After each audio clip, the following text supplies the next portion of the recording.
feels like I mean, excuse my language, but that's what it feels like.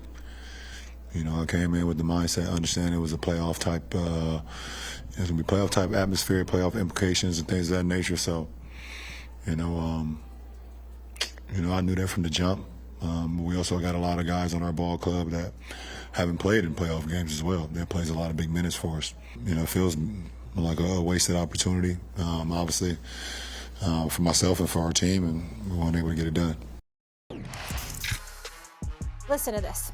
The mighty have fallen. Of the teams in the West most likely to be in the play-in tournament, the Lakers now have the lowest chance to make it. That according to our analytics here at ESPN. The Spurs are only 1 game behind Los Angeles for 10th and hold the conference tiebreaker at the moment. Big Perk. I'm here. Perk, you didn't know this, but I grew up with a diehard Celtics fan, my father, because you grew up in Connecticut, and you guys used to come play at the Hartford Civic Center a few times a year. Yes, it was actually Celtics, Yankees, Giants. Yes, sir. So now I'm rooting for the Celtics just so I could take my dad to a game. Tell me this, bigger headline, that Boston is first in the East or the Lakers are 10th in the West? You know what? I'm going to leave the Celtics the legs. I feel like he going to go that way. I cannot let the Lakers off the hook. I will not let the Lakers off the hook. And I know I've been telling y'all I'm tired of talking about them, and I really am. But the fact of the matter is this. If the Lakers, forget the title run, being a title contender, forget, making noise in the playoffs. If the Lakers miss the playoffs, which they have a strong possibility of doing, they could be one of the biggest disappointments in NBA history.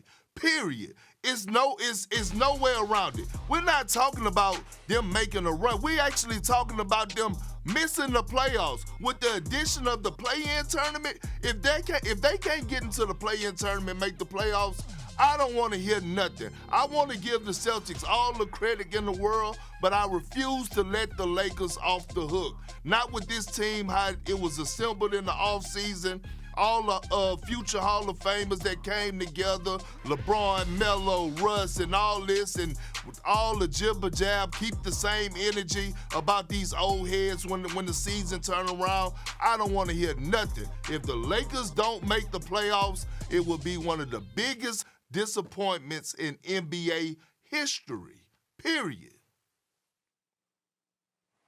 Listen, I think you're right on it, Perk. Look, here's the deal. Molly, you asked the question, what's the bigger headline? Well, the bigger headline is about the Lakers because LeBron James is still on that roster, and you're talking about a team that potentially could be sitting at home when the playoffs start watching on television, okay? But the better story is clearly the Boston Celtics because go back to the beginning of the season, and look, they made a coaching change in the offseason.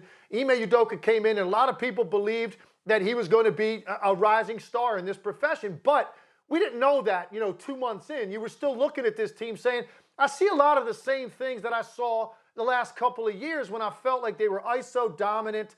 I felt like they make a lot of tough 2-point shots between their star forwards. I didn't see a big change. But it goes to show you, it takes time for a coach to really put his stamp on a team. And now you look up, and this team has gone 22-3 in their last 25 games. All right, this is a team now that has become one of the top defensive teams in the NBA. And here's what's most important. Jaylen Brown and Jason Tatum have been together a long time now. This is by far the best offense they have played at the same time since they have been teammates. That is a scary proposition for the rest of the league because you're talking about 2 star forwards with length. They can shoot the ball from deep, mid-range, and get to the rim. So they can beat you on every platform, and they're doing it on the same night. It used to be my turn, your turn type of offense with Jason Tatum and Jaylen Brown.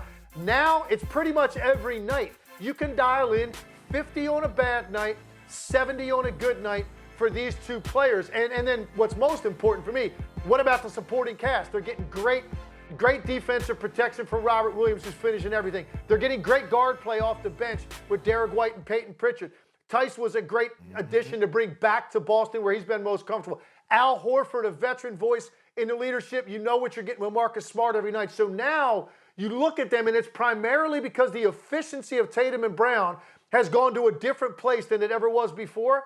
This is a legitimate championship contender. And if you asked anybody 2 months into the season, you wouldn't have found one person that would have made that statement about the Boston Celtics. And yet here we are with the potential to host every single round in the Eastern Conference playoffs.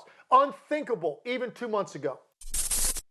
Thanks for watching ESPN on YouTube. For live streaming sports and premium content, subscribe to ESPN+.